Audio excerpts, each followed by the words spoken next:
बहुत बहुत धन्यवाद पुष्पिता जी हमारे इस कार्यक्रम की शोभा बढ़ाने के लिए। मैं आगे बढ़ूंगी और मैं पंडित जी उपाध्याय जी से अनुरोध करूंगी कि वे एक बार मंच पर आए और हम सबको अपने शब्दों से नवाजें। सबको मेरा प्रणाम। मैं तो कथा करने वाला हूँ, राम की कथा कहें तो मैं सुना दूँ। शायद एक कविता के मंच पर मेरी लाइफ का, मेरे जीवन का पहला प्रसंग एक मैं हूँ। मैं कविता सुनने गया, लेकिन मंच पर खड़े होकर के बोलना एक प्रथम बार हो रहा है।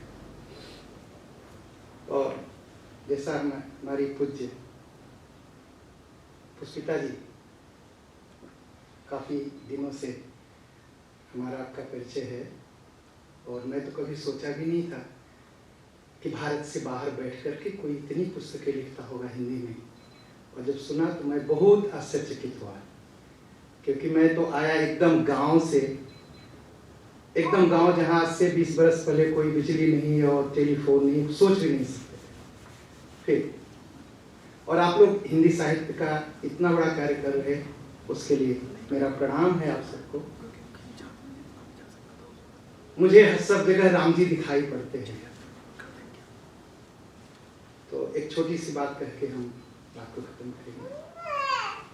तो जो कविता शब्द है, इसमें भी हमें राम जी दिखाई पड़ते हैं। कहेंगे कैसे?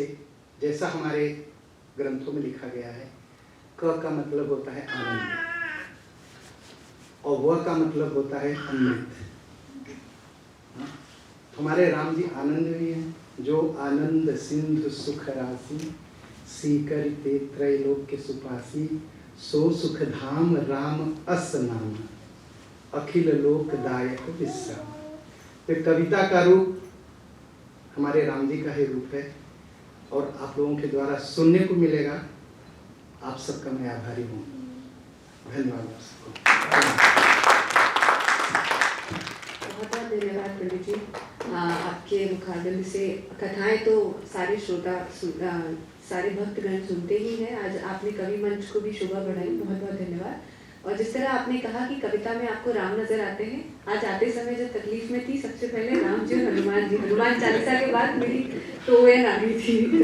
तो मैं मानती हूँ भगवान हर जगह है और जिस तरह से लेट हो रही थी उन्होंने मुझे पहुँचा भी दिया। तो सच में कविता और हर जगह राम तो विराजमान है ही।